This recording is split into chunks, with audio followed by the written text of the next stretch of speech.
Here's a simple laser security system you can build with about half a dozen parts. It uses a laser pointer, the ones you buy for $1.50 or so down at the corner store or wherever you can get them. But they're basically the same, even though they look different on the outside on the packaging. But if you notice, they both are 5 milliwatt lasers, and they come with a little set of batteries and some funny little things to change the image. But what we do is we chop it down nice and small, and the receiver, which is this little item down here, is actually an infrared receiver. You can get them from Radio Shack or The Source or a variety of electronic stores. I'm not too picky on what you get. We'll adjust it with a little resistor later on. And you can even pull one out of a TV remote control if you want.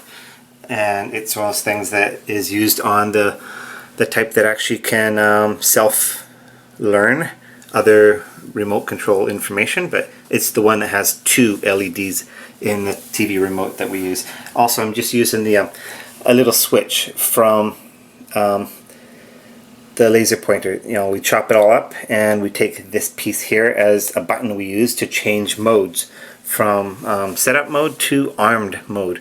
The little black chip there is a little microcontroller, and it does all the work.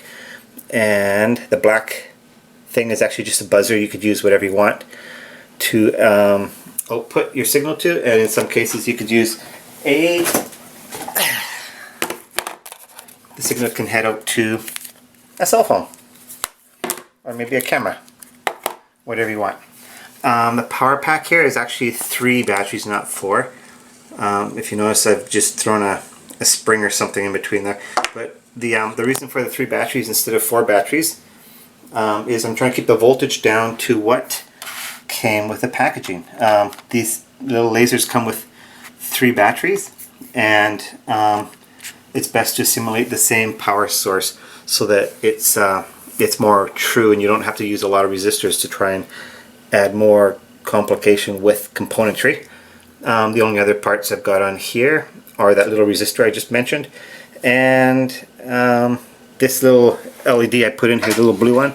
Whenever the laser beam is passed through, it goes on, and it actually just is used in when you're trying to set up the laser, so you don't listen to a buzzer constantly. You can just adjust the mirrors and stuff. And the way this particular one works, I have 3 mirrors hooked up that will ricochet the light around, the laser light, and back to the receiver all the way from the laser. It's actually running right now. These are really simple. All it is a piece of mirror that I've chopped up in a little square, maybe 1 inch by 1 inch or so, maybe 2 inches by 2 inches, put on a 2x4 with 4 screws holding it in place, and a little spring right behind it just to keep it pushed up against the pan head screws to help change the angle on the mirrors so that they can direct the laser where I want it to go. And in this case it just goes around in circles. The farthest I've gotten was about 150 feet of length. But to do that you have to alter your laser a little bit, and I will be showing you that next. Okay, so between these two there's no difference. You could use either one to do the job. They both work just as well. And what you want to do is first load the pointer up with a couple batteries, all of the batteries actually. These 3 right here. 1, 2, 3.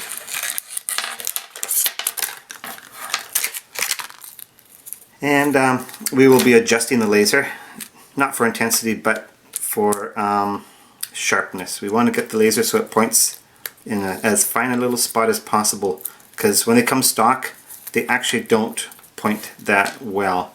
And the issue is this little adjustment ring. It's a focusing ring, and as you can see it can be adjusted with a flathead screwdriver. The idea is to didn't do anything bad there. The idea is just to turn it until you get a sharp beam over as long a distance as possible. And I'm going to be trying to get a beam about half an inch in diameter over, let's say, a 20-foot range. And we will see how this works. Oops, printing's upside down for you, right side up for me. 20-foot range. Okay, here's the black laser pointer, and as you can see the focus ring is just inside here, and I'll use the flathead screwdriver to adjust it. First, let's see what it's got for a 20-foot shot, and it's actually pretty good. I'm just going to focus it for the heck of it, so you can see what it looks like when you mess with it. So I turn it just a tiny little bit. It didn't make it any. Let me just turn it in. I know it goes out of focus when you turn it in. Okay, that's turned too far in. And this should be too far out. Yeah, it's a little bit big now. So, a little bit more in. Ooh, that's nice. That's really tiny. I'll keep that one. So what you want to do now is you want to take the batteries out and start sizing down this little laser pointer. So the best thing to do is take a pair of scissors and just start to cut the aluminum housing. Obviously it's not the strongest aluminum, not like aircraft hopefully. Oh yeah, by the way, there's a little plastic sheet inside there you want to get rid of as well. But the metal is sharp because it's solid aluminum, made from the finest bicycles in Italy. I don't think so. Probably beer cans. So the little button here, you want to get around that somehow. And driving right around it, hopefully.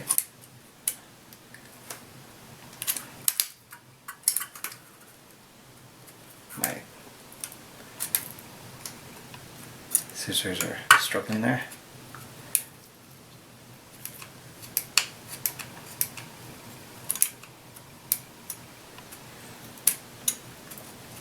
You might buy two of these things, because sometimes we do damage them building things, don't we? And so if you wreck one, you can always have a backup. You don't have to run back down to the corner store for your next one, right? So how am I doing here? Getting there.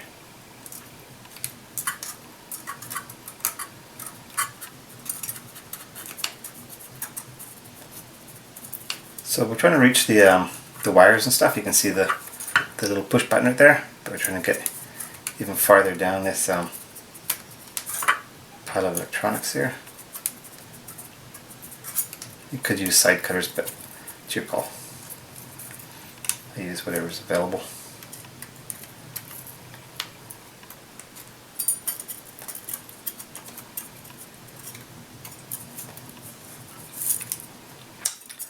Still going.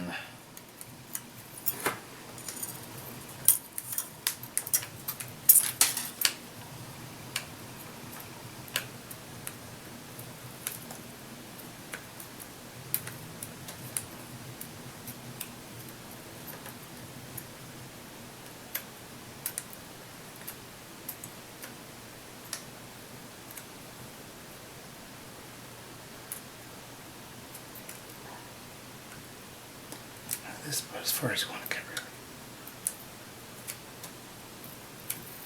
So I'll just trim it up so it looks nice.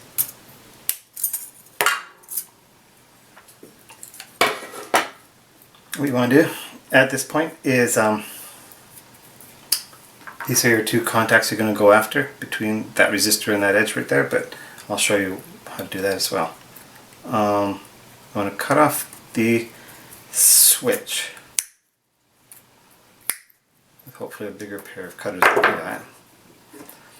And we'll try and solder right onto these 2 points that I'm telling you about with my soldering iron. So I actually just use a resistor as my wire, and did I forget the? I think I turned it on. Good.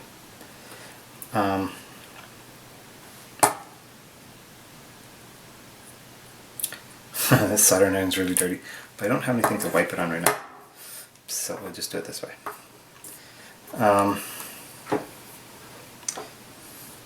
Yeah, I guess the angle's not so good for viewing, and neither is soldering iron. But you want to solder right onto that spot there, as well as right down there. So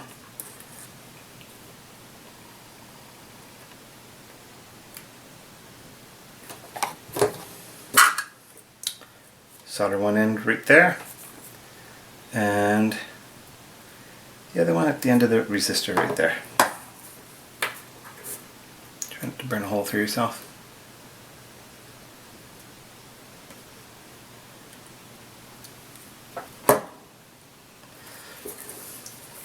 Just trim up the wires so you have something to stick into the breadboard when we're ready. Make sure it's not touching the side of the aluminum either. So that looks good. See if you can get any closer. What I'll do is I'll show you this schematic of how this all works, and it's pretty straightforward. You've got a PIC 12F675 microcontroller. It's this guy right here. It's got 8 little legs on it, or 8 little pins on it, and the first pin up here, or the 8th pin at the very top, it's actually your ground. So we just do a little ground symbol, and pin 1 is the voltage, and it's obviously those 3 AA batteries, 3 AA's, and it's about 4.8 volts DC. Obviously it'll wander down eventually. And what we'll do is we'll put the laser on pin 7. Let's use this symbol here, laser, little arrow pointing out, and I tie it onto pin 7, which is actually an I/O in this chip. And of course we will take the other one straight to ground, because we can do that since we've adjusted the voltage for what was acceptable for this laser unit. And what I'm going to do is we're going to pulse the laser. We're going to give it a pulse to do a few things first. And 5 volts, 0. The reason for pulsing the laser is if someone was to come along and try to shine a flashlight into the receiver on a laser security system, he would actually effectively sneak around the laser, because the light that the laser is not getting when he's passing through would be received from a flashlight. So to solve that, in the blank section down here where there would be no light normally, I am going to do a little check with my microcontroller and make sure that the light is not there. And if it is, obviously someone's violated the security system with a flashlight, right? The other reason for pulsing a laser, I got a cold, so bear with me. The reason for pulsing a laser is if it's left on full blast, in about 15 minutes the light actually dims and the laser unit no longer puts out the full 5 milliwatts. So what we do is we pulse it at full strength, maybe a duty cycle of maybe 1/14th or something. Maybe it's a 14 millisecond wavelength, or whatever you call that. And we only give maybe 1 millisecond for the laser to be on. Okay? What that will do is it will allow the laser to stay strong, as well as give us more battery life with a 1 to 14 duty cycle. What's that, 7% duty cycle? Something like that. As well as nobody can slip through with the old flashlight trick, hey? So we've got all 3 angles covered by pulsing our laser like that. The next one is pin 6. This is also an I/O port, and we'll put that little blue LED that is used for determining whether somebody has or whether the system is set up correctly. What that does is ground again. I can run it straight to ground without any resistors as well, because this chip here on the output ports, it maxes out at 25 milliamps and will not allow any more amperage to flow. This blue LED runs at 3 volts. This laser runs at 25 milliamps as well, and about 3 or 4 volts. I can't remember what it was, 4.8. So they're actually already regulated properly by the output drivers on the microcontroller there. But yeah, the blue LED here is used for setup. When you're setting up your laser, you're actually watching the blue LED to make sure that all the light eventually arrives home in the little infrared receiver. The push button, yeah, this little guy right here. Let's install it right over here. And there's a nice looking little push button. This is what we will use to change from setup mode, where you're lining all your mirrors up, to the point where you want it armed and ready for a burglar. And that actually, even though it looks like the circuit is incomplete, internally there's a pull-up resistor installed into these microcontrollers, so I save one more part. I don't have to throw a resistor here to normally pull it up to 5 volts waiting for the signal from the push button. If that makes sense, great. So that's for arming up the security system. Okay, yeah, so over here, for the receiver, the infrared receiver, I've stuck a resistor there. I've taken it right over to the pin 4. In my setup with this little infrared receiver, which I got from Radio Shack, it took 330 k ohms to balance this here. Oops, I made a mistake. This right here should go straight to positive, and this should not be like that. There's a little cut right there, okay? And that goes over to that. So the split between the resistor and the infrared receiver, which maybe that's how is going to pin 4 as an input, right? And basically the way I've selected this resistor here, that's an ohm signal, by the way, it's a really sad ohm signal, every Greek will hate me, is when the voltage comes along and the receiver sees the laser light, if it's set up properly, instead of getting 5 volts, you get like 4.5 volts DC, okay? And you want to regulate it so it's just pulled down, so these are balanced, and this is just barely doing its job of pulling down from 5 volts on a laser. And the laser, at that point, you can set up with the laser, you know, just on a separate system without the microcontroller. You know, it could be like 4 feet away or 3 feet away to do this whole thing. I did it maybe about a foot and set it up and had it do this. And I'm able to get up to 150 feet worth of laser security system using this method without the drivers, which is pretty nice for a system that runs on $1.25 or $1.50 laser pointer and a handful of little parts. The other thing I want to add here is now we have 2 ports left. Both are output ports, and you could use them for anything. The way you'd set up with a telephone, and obviously software wise, if you ever watched the way your telephone works, it can sit idle for a long time. If you ever hold down a button on a speed dial, like let's say button 7, if you hold it down for 3 seconds, it dials out. And you could program button 7, speed dial 7, to dial out when it's held for 3 seconds by programming this to hold down that button for 3 seconds, right? and it would obviously phone you. It'd be dead quiet, but you would know if you have call display that, oh my goodness, when I see that phone number show up, somebody's violated my security system, right? Same with if you want to set it up for your camera. And most cameras, I believe, they don't actually stay on, right? You have to turn the darn thing on, and then you take pictures using the other button, right? So it actually takes two buttons, two I/O ports to work your typical camera. It does not take one. And that could all be working on the one system.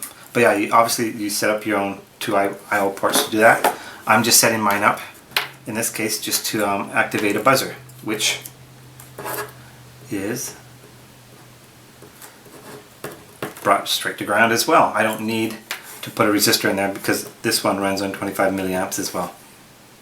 So that's how it all works. If by chance you are not a microcontroller person and you do not know how to program that and you don't know how to get them, they are usually $1 from Microchip, but I will program it and give you the program in the chip for $5 a piece, and that's my email address. If you're really into the thing and you want to have 3 of them, you can have 3 for $10. Okay, so that would be the only hard part to get a hold of. Everything else is fairly straightforward. You know, these guys can be got quickly. And a buzzer or whatever you want to use on the output is straightforward. Okay, so let me put all together and see what we got here. The chip is right here. Microcontroller goes into there, and the laser unit positive is right there. So you can see I've run my rails, and that is for the laser. Let me put the little power in. I believe, what did it say here? Positive is on pin 1. Okay, good. So I just run pin 1 right there and ground over to pin 8 if it wants to go in willingly. There you go. Lovely. What do I do here? Push button on pin 5. Okay, let me just put that one in. Pin 5 is right there. And it goes to ground. Is that correct? Yeah. The blue LED here, which is used for arming it up, goes between pin 6 and ground. So 5, 6, and oh, ground's over here, I guess. Right? And that actually looks like it wants to jump. So this little receiver, I've put it over here just so it's out of the way.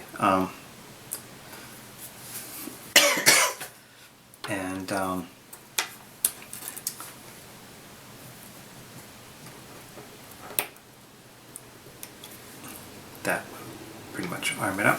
The resistor and this split, of course, it heads off to pin 4 with that little purple wire. And finally, this little buzzer goes into pin 3. Let me just see if I put this together properly. And yeah, okay, so LED comes on. Let me turn the light out here. And the laser light is working. So if I arm it, since there's no return path to here, it will go off. There you go. It will go off for about a minute and a half, and it will rearm itself. I'm not going to wait that long, but it will rearm itself after a minute and a half. And I've set it up so this particular chip in my software will run the same sequence 3 times, just in case something like maybe a spider crawls between the laser or something, or a fly flies between it or something weird like that. I got a lot of bugs around here.